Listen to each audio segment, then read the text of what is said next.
This is a weird thing that happened to me last year. I was in the 11th grade at the time, and I went to one of the two high schools that were in my town. Mine was the larger one, which had about 800 students, so it was pretty big for the area.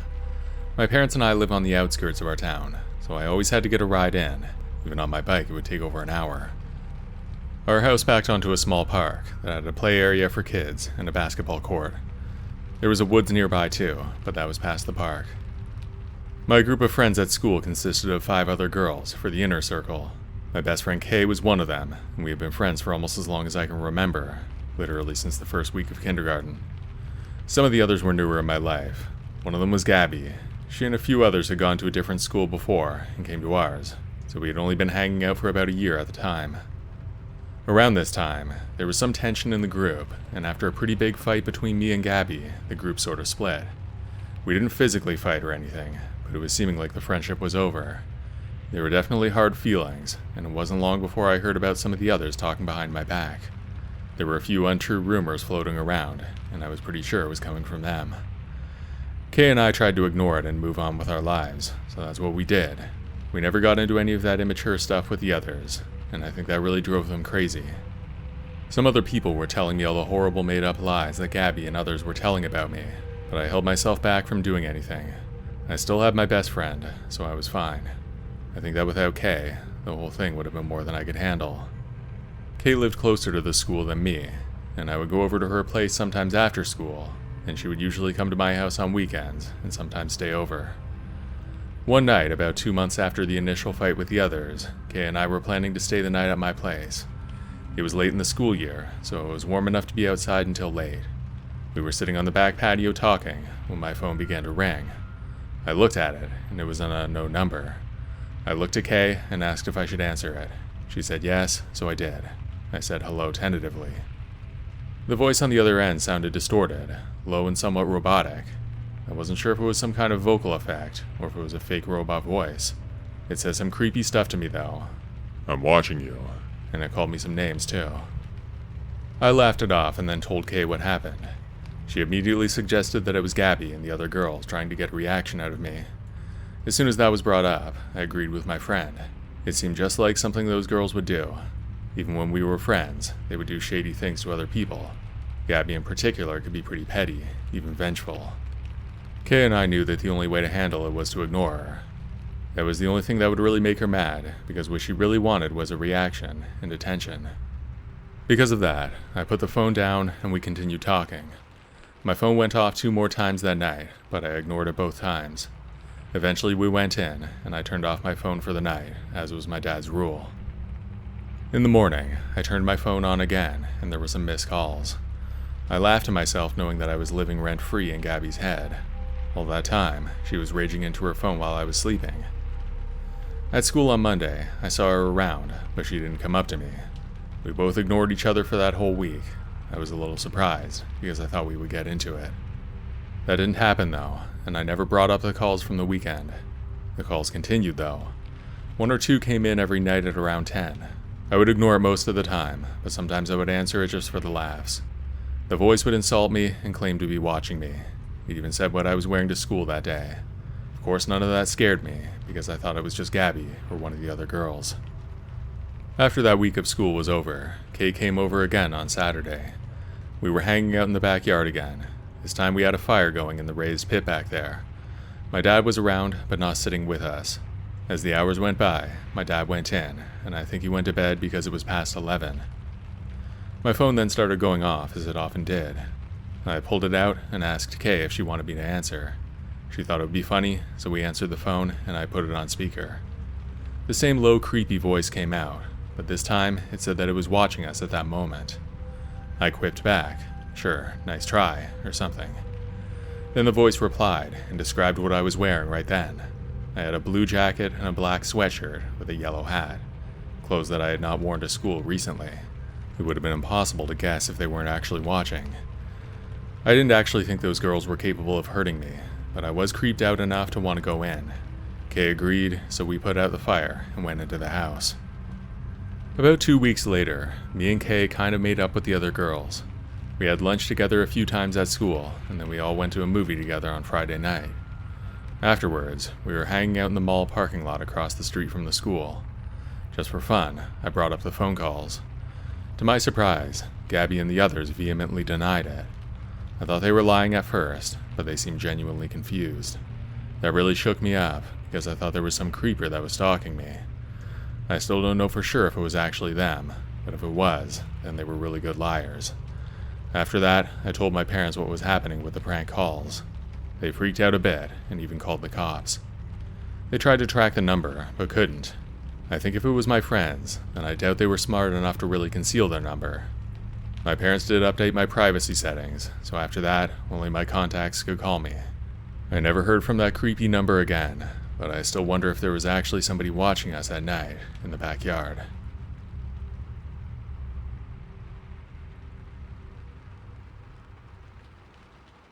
I'm a guy, and I was 22 years old when this happened, which was about 2 years ago. I was working at a call center, and I had been there for a few years. We would all have a little cubicle where we would do our work.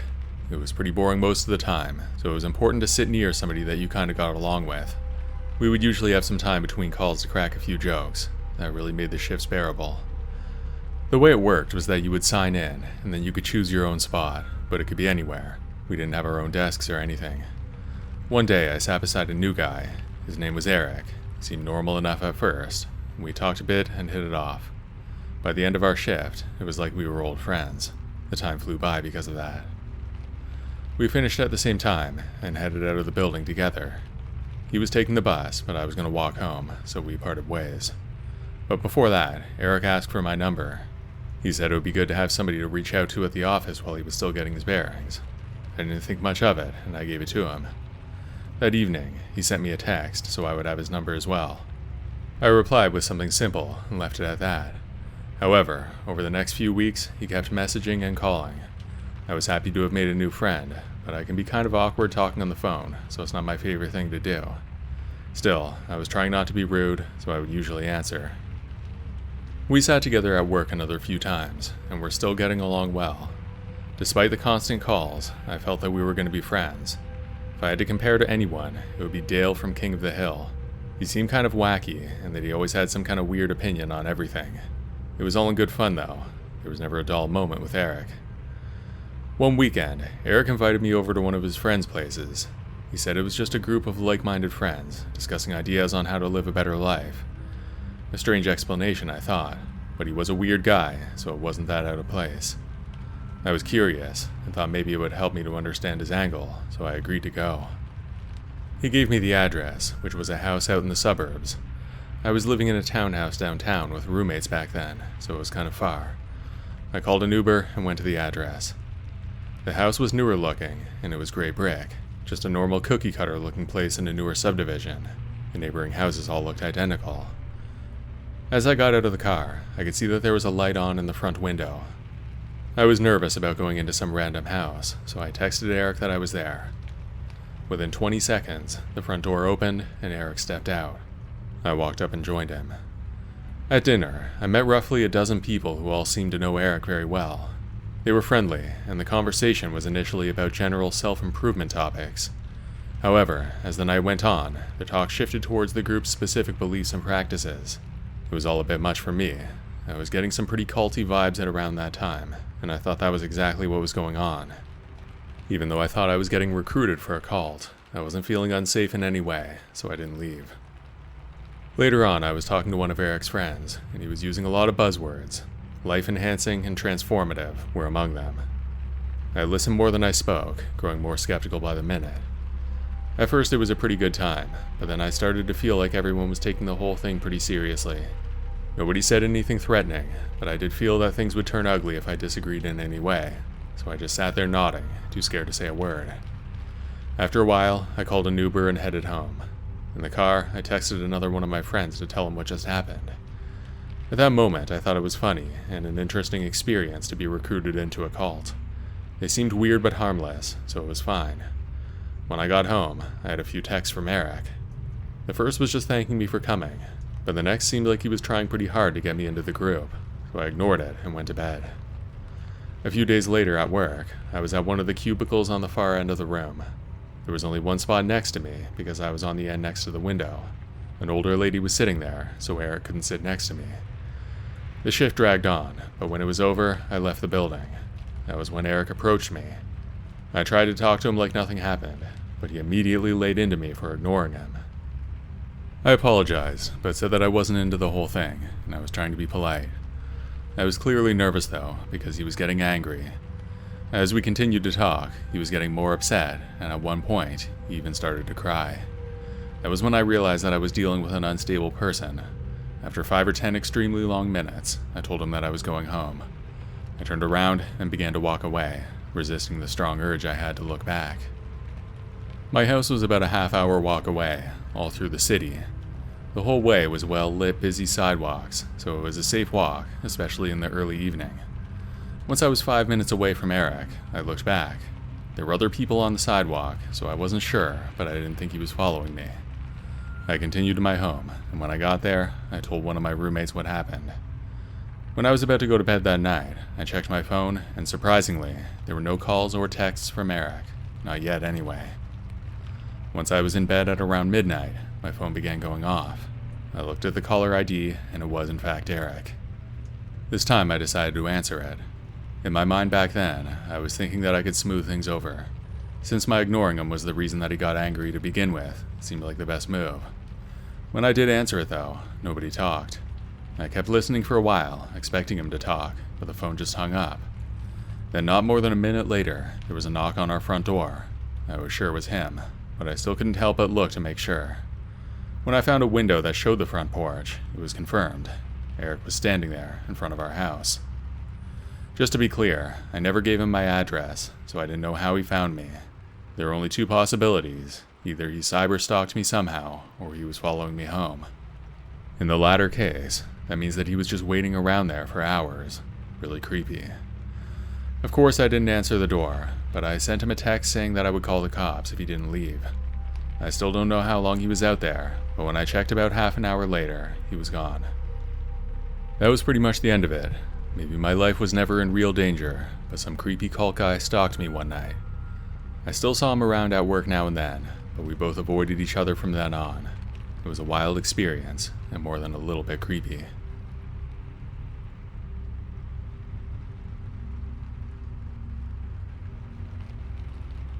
To start, I'm a 39-year-old female, but this happened back in 2001 when I was finishing up high school. I was working at a video store back then. It was in a small plaza with a parking lot in the middle. There were a few other businesses there as well. We had a restaurant next door, then there was a dentist's office and a gas station. It wasn't a busy place, but it had its regulars, and sometimes groups of teens would come in and look around. This was before the internet was very good, so people would sometimes hang around there and check things out. Most of the time when I was working, it was evening because I was still in school. I had a few coworkers that would sometimes be there. The one that's relevant to this story was Denny, who was a guy from my high school. He was a year younger than me, but we still got along pretty well at work. He was a quiet, hard worker and began working with me just 2 months before this happened. We never became close friends or anything, but he seemed alright. One evening, when Denny and I were there, the store phone rang.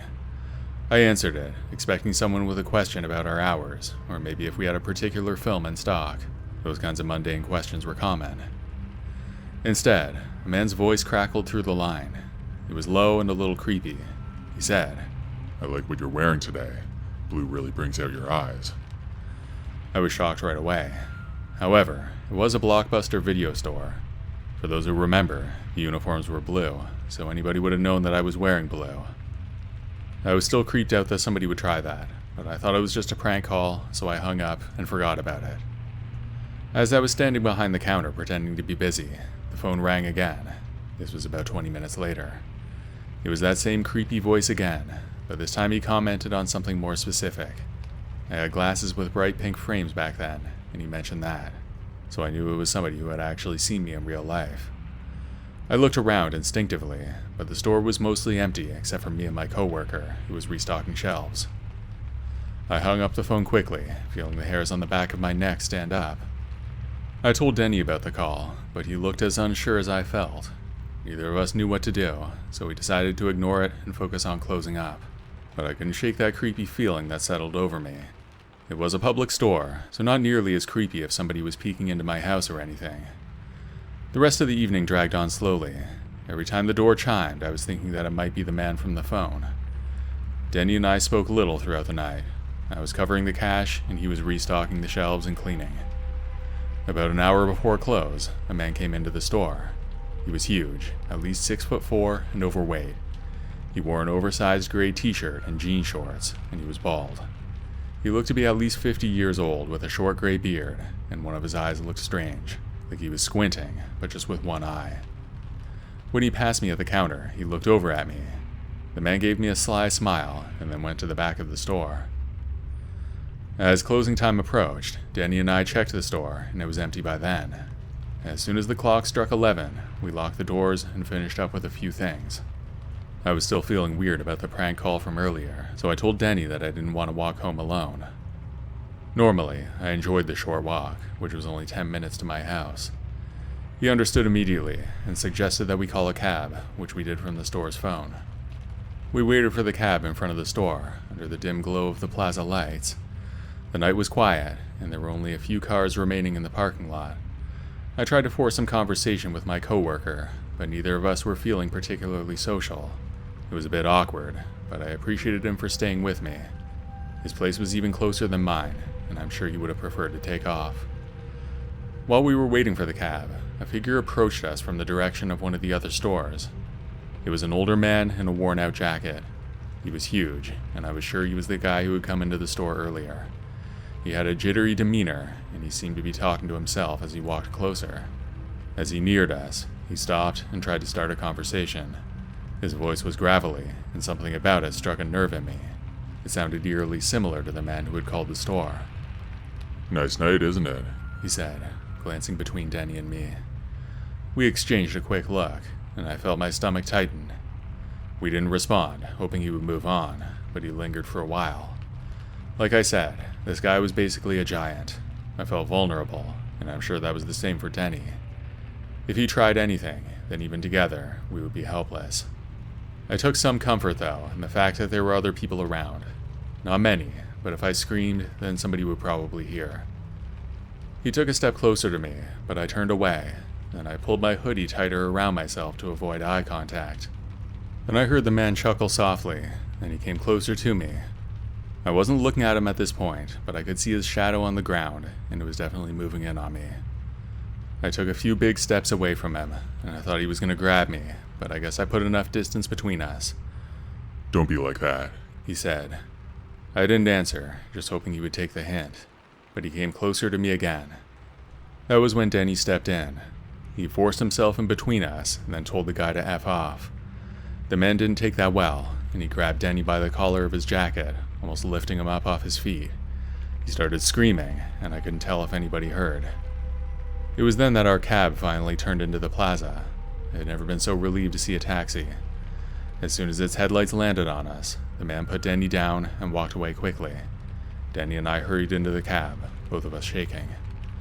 As we slid into the back seat of the cab, I took one glance at the man as he was walking down the street. I didn't see where he went, because we were gone in seconds. In case you're wondering, we did call the cops, and even though he was a unique-looking man, they were never able to catch him.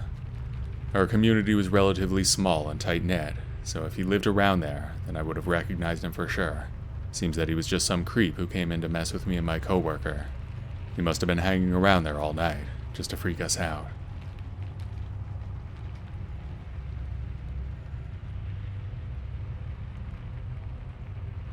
I grew up in a major city, and my family had a townhouse, so it was kind of a busy place.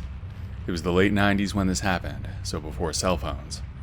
Our street was just row houses on one side, and then there was a housing co-op on the other side. It was one street in from one of the major roads in the area, so there was a lot of traffic that would come through, even though there were not really any stores nearby. One of my best friends was Dustin, and he lived in the building across the street, along with some other people from my grade at school. Since we lived so close, we would hang out a lot. He was a year younger than me, and I was also friends with his older sister. We were both into video games, so that's what we did together most of the time. All in all, it was a pretty decent place to grow up. It was a little bit dangerous though, because being in a big city, there are all kinds of people around. One time when my parents were home, somebody broke into one of our front windows and came in. He cut himself up pretty bad on the glass, and there was a trail of blood in the house that was hard to get rid of in some places. Luckily, the cops got there fast, and I never even saw him. I was in my room the whole time, but I heard it all. That was when I was about 12. Other than that, you would see all kinds of things not far from our house. There were people on drugs, and there were robberies all the time. Anybody who grew up in a big city will know what I mean. You would hear sirens all the time. I was 15 when I first stayed home alone overnight. My parents were cautious given where we lived. They had finally decided that I was old enough to handle it though. The night was typical at first. I spent most of the evening flipping through TV channels. Nothing particularly interesting was on the screen. At around 8, Dustin came over and we played some video games, then had a frozen pizza. At around 9, the phone rang. I assumed it would be my mom checking in, or maybe another of my friends. I picked it up and said hello. There was a brief pause on the other end, and then a man's voice. It was unfamiliar and oddly calm. He began asking me random questions. What was I watching on TV? Was I alone? His tone was casual and calm, like we were friends or something, but he sounded older. I thought it might have been one of my friends pranking at first and disguising his voice. Not wanting to give him the satisfaction of a reaction, I just hung up. I went back to Dustin and told him it was a prank. We both laughed and then went back to what we were doing. About an hour later, Dustin had to go, so I was alone again. 5 minutes after he left, the phone rang again. I answered it, and the same voice came through. The line went dead right after. Confused and slightly scared, I put the phone down, but I tried to convince myself it was just a joke. Nothing else happened that night, so I went to bed feeling a little uneasy. When my parents came home, I mentioned the call, but they dismissed it as a prank as well. A week passed without incident, and the strange call faded into the back of my mind. Then on another night, the phone rang again. I glanced over at the clock before I answered, and it was just past 10. My parents were out again, but this time none of my friends were around, so I really was alone. I let the phone ring a few more times before picking it up, and when I did, it sounded like it was the same man. He asked if I remembered him from last week. His voice was unsettlingly calm again, as if we were just having a casual chat. I tried to play along, asking what he wanted, but he just chuckled and ignored my questions. And he said something that made my blood run cold. I like watching you. Are you alone again tonight? I lied and said my dad was home, hoping it would deter him. He didn't believe me though. No, he's not home. I can see your house. You're alone. I didn't know at the time if he was really there, or if he was full of it. It was scary that he would say that though. I didn't know if he was actually watching, but I was scared nonetheless. I dropped the phone and rushed to the front window. The street was dark, with a few parked cars lining the sidewalk. My heart pounded as I scanned the area, searching for any sign of somebody watching. Suddenly, a figure emerged from the shadows and walked straight towards our front door. He stopped about 10 feet away and peered through the window, then smiled. I had never been so terrified in my life. The man looking back at me had messed up long hair, but he was clean-shaven otherwise. His face was thin, but with a strong jawline. His eyes were bright blue, and he had thick eyebrows. He was a strange-looking guy, and it was even creepier given the circumstances.